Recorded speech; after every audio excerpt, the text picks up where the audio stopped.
चलिए आप सभी का एक बार फिर से स्वागत है डिजायर कंपटीशन एकेडमी में। जैसा कि आप सभी को पता है कि डिजायर कंपटीशन एकेडमी के द्वारा एक छोटा सा इनोवेशन या फिर एक छोटा सा कार्यक्रम जिसको हम बोलते हैं 10 कदम, एक स्पेशल सीरीज लाया जाता है जिसमें हम चर्चा करते हैं महत्वपूर्ण टॉपिक का बहुत कम समय में। तो आज हमारे लिए चर्चा का जो विषय है वो आप सबके बीच में है, एक आयोग है जिसको हम बोलते हैं वित्त आयोग, फाइनेंस कमीशन के नाम से हम जानते हैं। तो आज हमारा जो टॉपिक है वो वित्त आयोग पर है और हम चर्चा करेंगे जो वित्त आयोग, आप देखे होंगे कि जितने भी पेपर होते हैं उसमें अगर संविधान से पूछा जा रहा है एक आयोग के बारे में, तो जो वित्त आयोग होता है वो उनका हॉट टॉपिक होता है, फेवरेट टॉपिक होता है, जहाँ से बहुत ज़्यादा क्वेश्चन पूछने की संभावना बनी रहती है। तो आज हम समझने का प्रयास करेंगे कि वित्त आयोग होता क्या है, ये कार्य कैसे करता है, इसकी संरचना क्या है और इसमें क्या इम्पोर्टेंट यहाँ पर फैक्ट बनते हैं उस पर यह हम चर्चा करें। जैसे आज का हमारा जो टॉपिक है वो आप सभी को पता है वित्त आयोग पर है, तो चलिए हम वित्त आयोग पर चर्चा करते हैं। तो जो वित्त आयोग है जिसको इंग्लिश में फाइनेंस कमीशन भी बोला जाता है, तो इस वित्त आयोग को अगर आपसे सबसे पहला क्वेश्चन पूछे कि वित्त आयोग कौन सी संस्था है, तो आपको ये बताना है कि जो वित्त आयोग है वो एक संवैधानिक संस्था है, एक कॉन्स्टिट्यूशनल बॉडी है। संवैधानिक संस्था उसको बोलते हैं जिनका उल्लेख संविधान में होता है। एक होता है संवैधानिक संस्था, एक होता है गैर संवैधानिक संस्था। तो गैर संवैधानिक संस्था वो है जिनका उल्लेख संविधान में नहीं है। तो पहला क्वेश्चन तो यही पूछता है कि जो वित्त आयोग है वो संवैधानिक संस्था है नहीं है, तो आपको बताना है कि ये एक संवैधानिक संस्था है। अब संवैधानिक संस्था है मतलब इनका उल्लेख संविधान में कहीं ना कहीं पे किया होगा, तो इनका जो उल्लेख आता है वो अनुच्छेद 280 में आता है। याद रखेंगे अनुच्छेद 280, आर्टिकल 280 में इनका उल्लेख आता है। और अगर हम बात करें वित्त आयोग की, तो वित्त आयोग एक अर्ध न्यायिक संस्था है। वित्त आयोग एक अर्ध न्यायिक संस्था है, ये आपको ध्यान में रखना है। इसके साथ ही साथ ये एक सलाहकारी संस्था है, एक सलाहकारी संस्था और अर्ध न्यायिक संस्था है भारत सरकार के लिए, ये आपको ध्यान में रखना है। इसका जो उल्लेख आता है वो आर्टिकल 280 में आता है, ये आपको ध्यान में रखना है। उसके बाद हम आगे बढ़ते हैं। तो ये जो वित्त आयोग होता है, वित्त आयोग का जो गठन होता है और इसके सदस्यों की जो नियुक्ति होता है वो भारत के राष्ट्रपति के द्वारा होता है। ध्यान से सुनिएगा, वित्त आयोग का गठन भारत का राष्ट्रपति करता है और उनके सदस्यों की जो नियुक्ति होता है वो भी भारत के राष्ट्रपति करते हैं, ये आपको ध्यान में रखना है।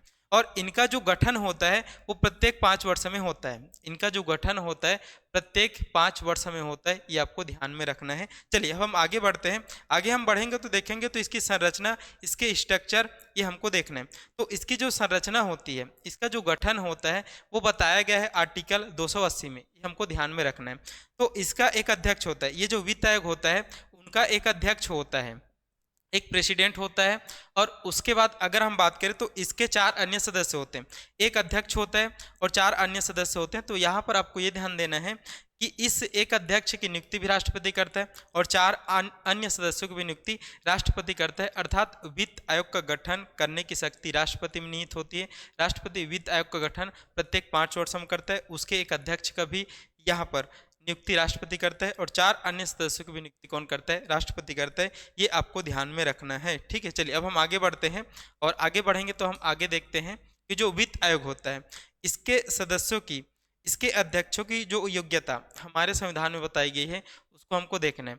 तो वित्त आयोग का जो अध्यक्ष होता है उसकी योग्यता ये बताई गई है कि उनको सार्वजनिक क्षेत्र का, उनको कौन से क्षेत्र का, सार्वजनिक क्षेत्र का व्यापक अनुभव होना चाहिए। अर्थात जो वित्त आयोग का अध्यक्ष बनेगा वो कार्य करेगा वित्त संबंधी कार्यों के लिए, तो उनको जो सार्वजनिक जो क्षेत्र होता है, सार्वजनिक जो एरिया होता है उनका व्यापक अनुभव होना चाहिए, मतलब बहुत ज़्यादा एक्सपीरियंस होना चाहिए, ऐसा यहाँ पर बोल रहा है। अब हम जाएंगे उसके 4 अन्य सदस्यों की। तो 4 अन्य जो सदस्य है उसमें यह देखा जाता है कि हर 4 अन्य सदस्य कुछ ना कुछ स्पेशल यहाँ पर योग्यता के साथ आए। जैसे अगर हम एक सदस्य की बात करें तो एक सदस्य जो वित्त आयोग का होना चाहिए वो सुप्रीम कोर्ट के जज हो या फिर जज बनने की योग्यता रखता हो, ये एक सदस्य होना चाहिए।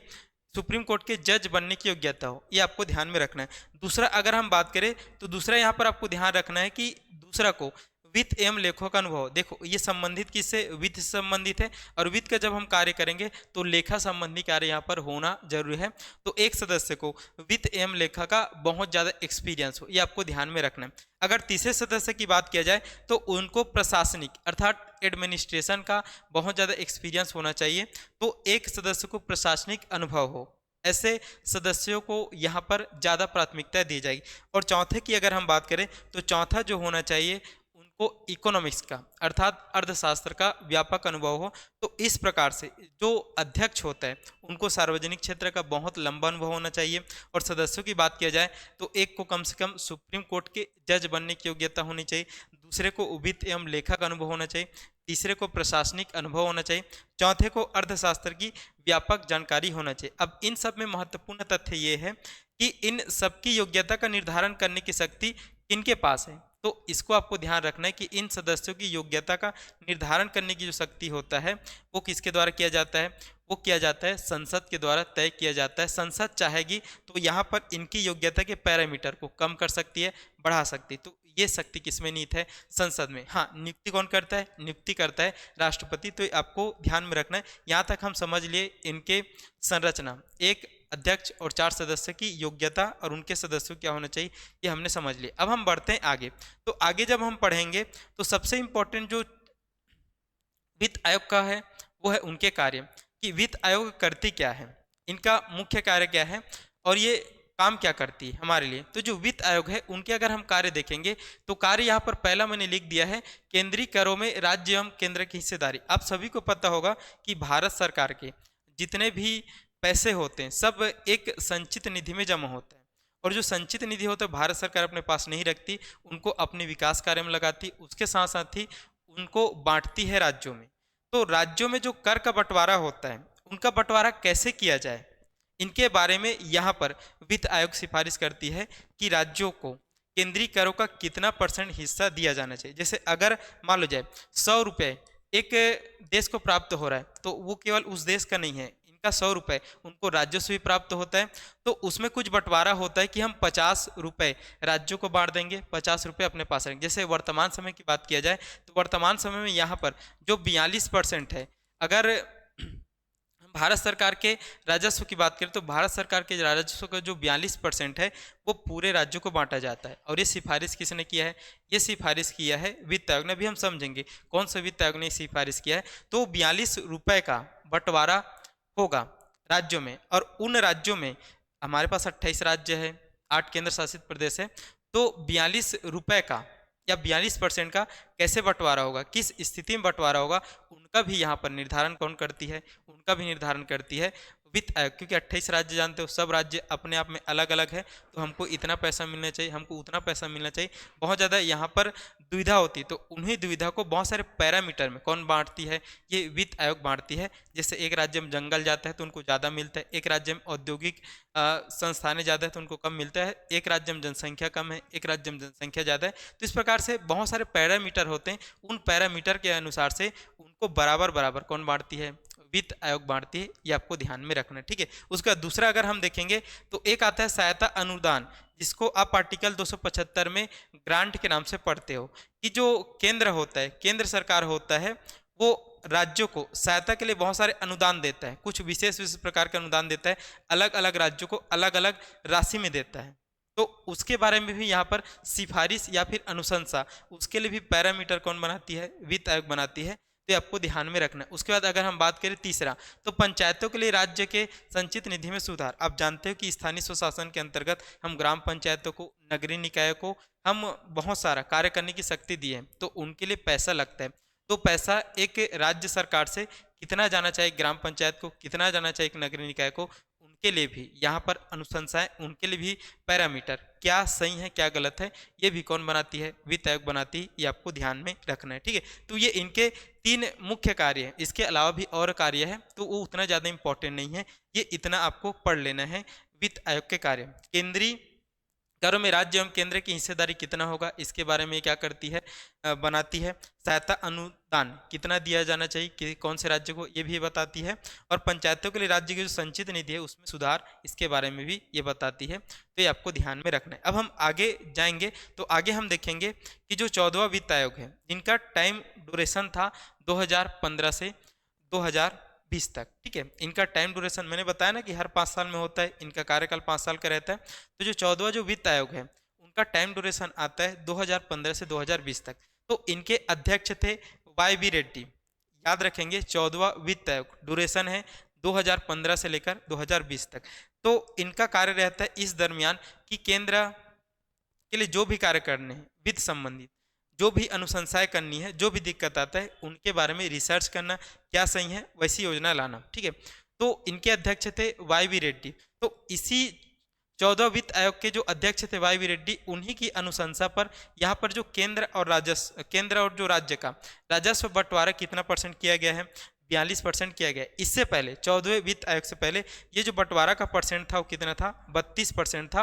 अर्थात अगर 100% जो कर प्राप्त किनको हो रहा था, केंद्र को, तो उसका 32% ही पूरे राज्यों को बढ़ता था। लेकिन 14वें वित्त आयोग ने ये अनुशंसाएं की कि इसको बढ़ाकर कितना कर देना चाहिए, 42%, मतलब 10% की बढ़ोतरी किया। तो वर्तमान में कितना होता है केंद्र और राज्यों के मध्य राजस्व का बंटवारा, तो वो होता है 42%। कौन सी वित्त आयोग की अनुशंसा पर, तो 14वें वित्त आयोग की अनुशंसा पर। इसके अध्यक्ष कौन थे, तो इसके अध्यक्ष थे वाई वी रेड्डी। ये आपको ध्यान में रखना है, ठीक है। तो 42% बंटवारा किया। हाँ, कुछ यहाँ पर जम्मू कश्मीर को हमने अलग कर दिए हैं, तो उसके लिए अब 1% को जम्मू कश्मीर और लद्दाख के लिए जाता है, और बाकी 41% का कहाँ पे जाता है, पूरे राज्यों को जाता है केंद्र का कर में बंटवारा। ये आपको ध्यान में रखना है। लेकिन इससे पहले कितना था, तो 14वें वित्त आयोग से पहले ये राजस्व का बंटवारा 32% होता था। लेकिन 14वें के बाद अनुशंसा कितने किया गया, 42%। तो वर्तमान में कितना होता है, 42%। ये आपको ध्यान में रखना है। अब हम जाते हैं अगले, तो अगले हम जाएंगे। तो अब सबसे पहले इंपॉर्टेंट ये हो जाता है, हम तो अभी पढ़ रहे हैं, अब 14वें वित्त आयोग का गठन किया जा चुका है, लेकिन प्रथम कौन था और प्रथम कब बनाए थे, ये हमको ध्यान में रखना है। तो जो प्रथम वित्त आयोग है वो हमने आज़ादी के 2 साल बाद, मतलब आज़ादी हमको मिली थी 47 में, उसके बाद हमने 1950 में बना दिए थे हमारा संविधान। तो संविधान बनने के 2 साल बाद हमने 1952 में प्रथम वित्त आयोग का गठन किया था। और उसके जो अध्यक्ष थे, अगर आपसे क्वेश्चन पूछे कि प्रथम वित्त आयोग का गठन कब किया गया, तो आपको बताना है 1952 से 1957 के बीच में प्रथम वित्त आयोग का कार्यकाल था। प्रथम अध्यक्ष कौन थे वित्त आयोग के, तो आपको बताना है कि प्रथम अध्यक्ष थे वित्त आयोग के केसी नियोगी। ये आपको ध्यान में रखना है, प्रथम हमेशा पूछा जाता है। तो केसी नियोगी प्रथम वित्त आयोग के अध्यक्ष थे, ये आपको ध्यान में रखना है। अब देखो, अभी जो वर्तमान में जो चल रहा है, जिसकी अनुशंसाएं अभी वर्तमान में चल रही है और चलेगी कब तक, वो चलेगी 2025 तक। तो ये आपको ध्यान में रखना है कि ये 15वां वित्त आयोग है। कौन सा वित्त आयोग है, 15वें क्रम का वित्त आयोग है। और इनकी अनुशंसाएं चलेगी कब तक, 2020 से लेकर 2025 तक।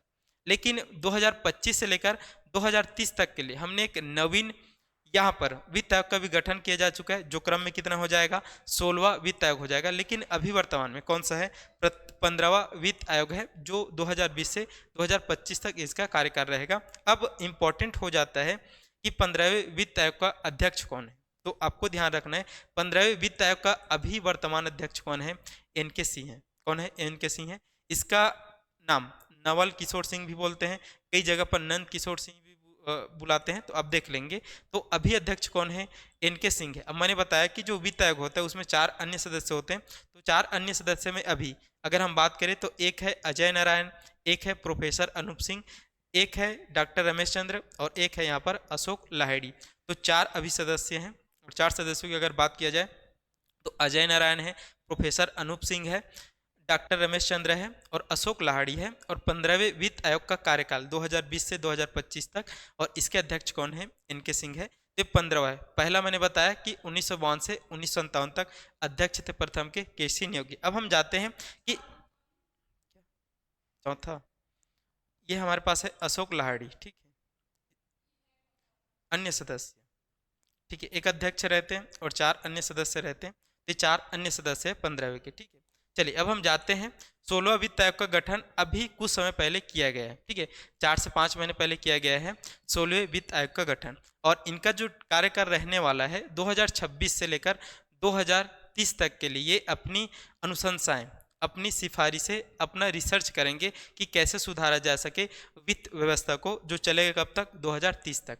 तो अभी 16वें वित्त आयोग का गठन किया जा चुका है और इसके अध्यक्ष रहने वाले हैं अरविंद पनगड़िया। इसके अध्यक्ष का नाम आप एक बार सुनेंगे, करंट अफेयर में बहुत बार आपसे टकराएगा बहुत समय तक। तो 16वें जो वित्त आयोग है उनका कार्यकाल रहने वाला है 2026 से लेकर 2030 तक। इनके अध्यक्ष बनाए गए हैं अरविंद पनगड़िया को। और अरविंद पनगड़िया के बारे में एक और चीज़ आप लोग याद रखेंगे कि ये अरविंद पनगड़िया वही हैं जो नीति आयोग के प्रथम उपाध्यक्ष रह चुके हैं। याद रखेंगे ये नीति आयोग के प्रथम उपाध्यक्ष भी रह चुके हैं, ये आपको ध्यान में रखना है। और इनका सचिव 16वें जो वित्त आयोग है उनका सचिव बनाया गया है ऋत्विक आर पांडे को। तो अरविंद पनघड़िया 16वें वित्त आयोग के अध्यक्ष हैं और इनके सचिव अभी बनाए गए हैं ऋत्विक आर पांडे। और जब 4 सदस्यों का नाम हमको पता चलेगा तो उसको किसी दिन हम अपडेट कर देंगे, ये आपको ध्यान में रखना है।